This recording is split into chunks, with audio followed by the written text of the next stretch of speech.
ఆమె అందమైన పాపటికి ఓ ఎర్రరాళ్ళ పాపిటి బిళ్ళ పొదిగింది. విద్య స్మాల్ టైల్ స్పెషల్గా వేయించి అందులో చామంతి బిళ్ళ పొదిగింది. ఓ బుట్టడు మల్లెపూలు జడలు తురిమింది. అక్క అని జడ బాగుంటుంది అంటూ ఖరీదైన కంచిపట్టు చీర పెద్ద జరీ అంచు ఉన్నది కట్టించింది. విద్యావతి వద్దు వద్దు అంటున్నా పెళ్లి కూతురు స్పెషల్ మేకప్ వేయించింది. అందంతో మెల్లమెల్ల మెరిసిపోతున్న విద్యను చూసి చాలా ముద్దొస్తున్న అక్క అంటూ బుగ్గపై సుతారంగా ఒక ముద్దు పెట్టింది. చాటుకు తీసుకెళ్లి దిష్టి తీయించింది. రేణు అలా చేసేసరికి విద్య ఎర్రని బుగ్గల్లో కెంపులు తొంగి చూశాయి. అందరి కళ్ళు ఆమె నాజుకు వయ్యారంపైనే తొణికిసలాడుతున్నాయి. పెళ్లిపీటలపై విద్య పక్కనే కూర్చున్న కృష్ణకుమారిని ఆమె అందాలు చూపు తిప్పుకొనియడం లేదు. ఏదైనా వింత జరిగి ఈ పెళ్లి ఆగిపోతుందేమో అని మాటి మాటికి అటు ఇటు చూస్తున్నాడు. అతను అలా చూడటం గమనించిన పురోహితుడు, ఏం నాయనా ఇంకా ఎవరైనా గర్ల్ ఫ్రెండ్స్ రావాలన్నా అని సందేహంగా అడిగాడు. అతనికి ఈ పెళ్ళి ఓ తమాషాగా ఉంది. మంత్రాలు చదువుతూ కృష్ణకుమార్ వైపు చూస్తూ ఆద్యంతో ఎంజాయ్ చేస్తున్నాడు. ఇక ముహూర్తం దగ్గర పడింది. తాళి తీసుకొని కట్టున ఆయన అన్నాడు పురోహితుడు. కృష్ణకుమార్ ఎంతకు తీసుకోపోయేసరికి రేణు ప్రేమగా గదాయించింది. తాళి తీసుకొని అక్క మెడలో కట్టండి అంటూ. ఇక తప్పలేదు. విద్య మెడలో 3 మిల్లు వేసేప్పుడు కొరకొరా చూశాడు ఆమెని. అఫ్కోర్స్ ఆమె తన వైపు చూడనప్పుడు అనుకోండి. ఎంత తెలియకూడదు అనుకున్నా అందరికీ ఇట్టే తెలిసిపోతాయి ఇలాంటి విషయాలు. అలా కృష్ణకుమార్ పెళ్లి విషయం క్షణాల్లో వైరల్ అయింది. యూట్యూబ్లో వీడియో పెట్టుంటే 1 మిలియన్ వ్యూస్ వచ్చేవి. పెళ్లి వరకే రేణు ఆగలేదు. ఆ తర్వాతి కార్యక్రమాలకి కూడా నడుం కట్టింది దగ్గరుండి. వద్దు వద్దు అంటున్నా కృష్ణకుమార్ శోభనం రూమ్లోకి బలవంతంగా తోయబడ్డాడు. లోపలికి వెళ్ళగానే కళ్ళు తిరిగాయి అతనికి. తమ బెడ్రూమ్ని మొత్తం మల్లెపూలతో నింపేసింది రేణు. తెల్ల చీరలో గుప్పుడు మల్లెలు సిగలో పెట్టుకొని పెళ్లి శోభతో మంచంపై కూర్చున్న విద్య అపరంజి బొమ్మలా వెలిగిపోతుంది. ఆమెను చూసి ఒక్క క్షణం కన్నార్పడం మర్చిపోయాడు. అంతలోనే సర్దుకున్నాడు. పెళ్ళైతే చేసింది కానీ రేణు ఇది తన చేతుల్లోనేగా ఉంది అనుకుంటూ విద్య వైపు చూడకుండా అక్కడే ఉన్న కుర్చీలో కూర్చొని బ్యాంకు గురించి ఆలోచించడం మొదలుపెట్టాడు. మనసుని ఎలాగైనా మరల్చాలని. ఇదిగోండి మీకు ఇష్టమైన స్వీట్ అంటూ ఇచ్చింది విద్య. అటువైపు చూడలేదు. చూస్తే ఏం జరుగుతుందో అతనికి తెలుసు. ఏంటి కోపమా నా మీద అంటూ కృష్ణకుమారిని అడిగింది.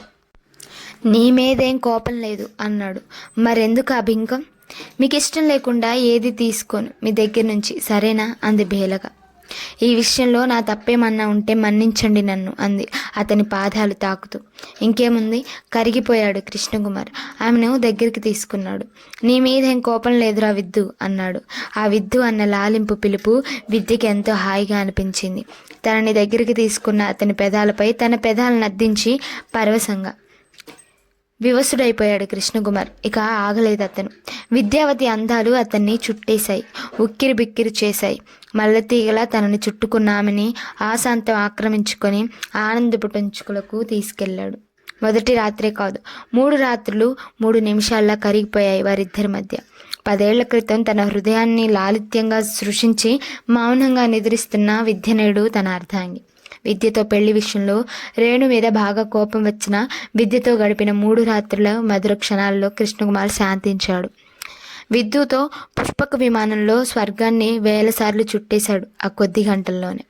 తనకిష్టమైన విద్య వాలుజడతో చాలాసార్లు ఆడుకున్నాడు చిలిపిగా. వాళ్ళిద్దరి ఏకాంతానికి ఏమాత్రం భంగం కలగకూడదని వాళ్ళు బయటికి రాకుండా రేణు టిఫిన్స్, కాఫీ, భోజనం అన్నీ గది లోపలికే పంపించింది. మరి రేణు రచయిత్రి కదా, అన్నీ సునిశ్చితంగా ఆలోచించి చేస్తుంది కదా. ఎలా తెలిసిందో కృష్ణకుమార్ ఫ్రెండ్స్ అందరికీ తెలిసింది విద్యతో అతని పెళ్లి విషయం. ముఖ్యంగా శైలజకి తెలిసింది. గంటకి లండన్ నుంచి ఫోన్ చేసి ఆట పట్టించింది. ఏంట్రా ఇప్పటిదాకా నువ్వు రామ్ కుమార్ అనుకుంటే నిజంగానే కృష్ణకుమార్ అయ్యావు అని ఒకటే ఇకలు పక్కపక్కలు. శైలజ హాస్యాన్ని ఓపికగా భరించాడు తప్పదన్నట్లు. తన రేణు కోస కదా ఇదంతా అని సర్ది చెప్పుకున్నాడు మనసులో. అంతకంటే ఇంకేం చేయగలదు పాపం. ఇద్దరు భార్యల ముద్దు మురిపాలు బాగా ఎక్కువై అంత ప్రేమను ఒడిసిపట్టడం కష్టమవుతోంది కృష్ణకుమార్కి. వాళ్ళ అనురాగం ఆప్యాయతల నడుమ ఊపిరాడటం లేదు. ఉక్కిరి బిక్కిరి అవుతున్నాడు. ఓ వారం తర్వాత ఏకాంతంలో విద్యావతి అసలు విషయం చెప్పింది కృష్ణకుమార్కి. రేణుకి క్యాన్సర్ డిటెక్ట్ అయింది. 3rd స్టేజ్లో ఉంది. బ్రతికేది కొద్ది కాలమే అని రిపోర్ట్స్ చెప్పాయి. ఆవిడ డాక్టర్స్ని కూడా అప్రోచ్ కాలేదు, ఎక్కడ వాళ్ళు ట్రీట్మెంట్ మొదలు పెట్టేస్తారు అని. మన పెళ్ళైతే కానీ తీసుకొని ట్రీట్మెంట్ చేయించుకోను అని అందరితో కరాఖండిగా చెప్పింది. మీకు ఈ విషయం చెప్పొద్దని మా అందరి చేత ఒట్టేయించుకుంది కూడా. అందుకే మీకు ఎవరిని చెప్పలేదు అంది. విద్య చెప్పిన ఆ వార్తకి తనకింత భూమి కుంగిపోయి తాను అందులో పడిపోయినట్లు కృంగిపోయాడు కృష్ణకుమార్. అతని బాధ వర్ణనాతీతం. తన కోసం ఇంత చేసిందా రేణు? అంతా దాచిపెట్టి తన జీవితం బాగుండాలని తన అనారోగ్యాన్ని కూడా చెప్పలేదా? అయ్యో రేణు, ఎంత పని చేశావు అనుకున్నాడు. ఎలాగైనా తన రేణుని కాపాడుకోవాలని ఆమె టెస్ట్ చేయించుకున్న హాస్పిటల్కి వెళ్ళాడు ఒక్కడే, ఎవరికి చెప్పకుండా. పేరు వివరాలు చెప్పాడు రిసెప్షన్లో. రిసెప్షనిస్టు రికార్డ్స్ అన్నీ వెరిఫై చేసింది కంప్యూటర్లో. సారీ సార్, మేమే మీకు ఫోన్ చేద్దాం అనుకుంటున్నాం. రేణు మేడం గారి ఫోన్ నెంబర్ మా రికార్డ్స్లో మిస్ అయ్యింది, అందుకే చెప్పలేకపోయా. నిజానికి ఆ రోజు 2 రేణుక పేర్లు ఉండేవాళ్ళు వచ్చారు టెస్ట్ కోసం. మీ మిస్సెస్ పేరు ఎం రేణుక, కానీ డాక్టర్ డిటెక్ట్ అయింది ఎన్ రేణుకకి. మీ మిస్సెస్కి ఏ ఇబ్బంది లేదు, ఆవిడ ఆరోగ్యం నార్మల్గానే ఉంది. We are really very very sorry. ఇలాంటి పొరపాట్లు ఎప్పుడో కానీ మా హాస్పిటల్లో జరగవు అంది. అమ్మయ్య అనుకుంటూ ఒకసారి పైకి చూసి భగవంతునికి మనసులోనే నమస్కారం చేశాడు. రేణుకి ఏ ప్రమాదము లేదని తెలిసిన తర్వాత అతనికి ఇప్పుడు ఎంతో హాయిగా ఉంది. ఆమెకు ఏ ఆరోగ్య సమస్య లేదని తెలుస్తూనే మితిమీరిన ప్రేమ ఎంతకు దారి తీస్తుందో అప్పుడు అర్థమైంది కృష్ణకుమారికి. ఒక ఫాల్స్ రిపోర్ట్ తమ జీవితాలని మార్చేసింది. రేణు తనకేదో జరుగుతుంది, తన జీవితం ముగిసిపోతుంది, తన భర్త ఏమైపోతాడో అని తనుండగానే విద్యతో తన పెళ్లి జరిపించి తనని సుఖంగా ఉంచాలని ఆశపడింది. రేణుకి తనపై ఉన్న ప్రేమకి కళ్ళలో నీళ్లు చిప్పిళ్ళాయి. ఎవరూ చూడకుండా కర్చీఫ్తో కళ్ళు తుడుచుకొని హాస్పిటల్ నుంచి బయటకు వచ్చాడు ఆనందంగా. ఇక తదుపరి కర్తవ్యం ఏమిటా అని ఆలోచించాడు. 2 కేజీల స్వీట్స్ ప్యాక్ చేయించి 20 మూరెల మల్లెపూలు కొని ఇంటికి వెళ్ళాడు. ఇంట్లో కాలు పెడుతూనే రేణు, విద్య ఇద్దరు ఎదురొచ్చారు. రేణుకు కూడా రోజు మల్లెపూలు పెట్టుకోవడం అలవాటు చేసింది విద్య. కృష్ణకుమార్కి ఒక మల్లెపూలతోనే తట్టుకోవడానికి కష్టంగా ఉంది. ఇప్పుడు 2 అంటే అమ్మో అనుకున్నాడు భవిష్యత్తు తలుచుకొని. ఎక్కడికి వెళ్ళారండి ఆదివారం పూట కూడా ఇంతసేపు అయిందని కంగారు పడుతూ అతని చేతిలోని స్వీట్స్ మల్లెపూలు అందుకుంది రేణు. ఎందుకు ఇవన్నీ తెచ్చారు ఇప్పుడు అంటూ. చెప్తా తీరిగ్గా చెప్తా అన్నాడు కృష్ణకుమార్ వాళ్ళిద్దరినీ ఉత్కంఠలోకి నెట్టేస్తూ. విద్యను పిలిచి రాత్రి 8 గంటలకి రేణు పేరెంట్స్ని, తన పేరెంట్స్ని, పిల్లల్ని, అతి ముఖ్యంగా శైలజని జూమ్లో వీడియో కాన్ఫరెన్స్కి పిలవమన్నాడు. రేణు, విద్యలకి అర్థం కాలేదు. ఎందుకబ్బా ఈ వీడియో కాన్ఫరెన్స్ అని. అందరికీ వాట్సాప్లో మెసేజ్ ఇచ్చారు. అందరూ అడిగారు ఎందుకు అని. ఏమో తెలీదు, ఆయన సస్పెన్స్లో ఉంచారు అన్నారు. శైలజ ఆగే రకం కాదుగా. ఒరే కృష్ణ, ఎందుకురా వీడియో కాన్ఫరెన్స్ అని వాట్సాప్లో బోలెడు మెసేజ్లు పెట్టింది. అప్పటికే చెప్తా వెయిట్ చేయి అప్పటి వరకు అని రిప్లై ఇచ్చాడు. కాలం భారంగా నడుస్తుంది విద్య, రేణు ఇద్దరికి. అంతా మౌనంగా అర్థం కానట్లు ఏం జరుగుతుందో అన్నట్లు ఊపిరి బిగబట్టి ఉన్నారు సాయంత్రం 8 వరకు. పిల్లలు కూడా తల్లుల్ని సతాయించారు. వాట్సాప్లో ఏంటి మమ్మీ ఎందుకు అంటూ. ఏమోరా తెలీదు అని రిప్లై ఇచ్చారు ఇద్దరు తమ పిల్లలకి. కృష్ణకుమార్ మాత్రం ఏ టెన్షన్ లేకుండా భార్యలిద్దరూ వడ్డిస్తుంటే చక్కగా భోజనం చేసి ఏ టెన్షన్ లేకుండా తన రూమ్లో ప్రశాంతంగా నిద్రపోయి 7ంటికి లేచి ఫ్రెషప్ అయ్యి కాఫీ తాగి 8 గంటలకి హాల్లోకి వచ్చాడు. అప్పటికే ల్యాప్టాప్ ఆన్లో ఉంచి అతని కోసం ఎదురు చూస్తున్నారు భార్యామణులిద్దరు ఉత్కంఠగా. వీడియో కాన్ఫరెన్స్లో అందరూ కనెక్ట్ అయి ఉన్నారు. అప్పటికే ఎవరూ మాట్లాడట్లేదు. వాగుడుకాయ శైలజ కూడా మూగుదానిలా మాటలు దిగినట్లు చూస్తుంది. ఎందుకు తనను కూడా ఇందులో పిలిచినట్లు అని. కృష్ణకుమార్ వచ్చి సోఫాలో రేణు, విద్య ఇద్దరి మధ్య కూర్చున్నాడు. పెద్దలు పిల్లలు కూడా వెయిట్ చేస్తున్నారు ఏం చెప్తాడా అని. గొంతు సవరించుకున్నాడు కృష్ణకుమార్. అటు ఇటు ఇద్దరి భార్యలని చూశాడు. బిల్డప్ చాలురా బాబు, ఇద్దరు నీ భార్యలేలే, ఇక మొదలుపెట్టు, టెన్షన్తో చేస్తున్నా పొద్దుటి నుంచి అంది శైలజ. మొదటిసారి ఆమెకు కూడా ఏదో సస్పెన్స్ సినిమా చూస్తున్న ఫీలింగ్ కలిగింది. చెప్పడం మొదలుపెట్టాడు కృష్ణకుమార్. మొదటగా రేణు క్యాన్సర్ 3rd స్టేజ్ విషయం చెప్పాడు. పిల్లలకి అప్పటిదాకా ఆ విషయం తెలియదు. అతను చెప్పిన తర్వాత అందరూ బోరును ఏడవడం మొదలుపెట్టాడు. మేహిత్ మమ్మీ అని ఏడుస్తూ అరుస్తున్నాడు అమెరికా నుంచి. అందరూ దుఃఖ సాగరంలో మునిగిపోయి ఉన్నారు. ఎప్పుడు జోక్స్ వేసే శైలజ కూడా సారీరా కృష్ణ, ఎంత కష్టం వచ్చింది నీకు అంటుంది దిగులుగా. విద్య కళ్ళలోంచి నీళ్లు బొటబొటా కారుతున్నాయి. తుడుచుకో అక్క అంటూ తన గొంగు ఇచ్చింది రేణు.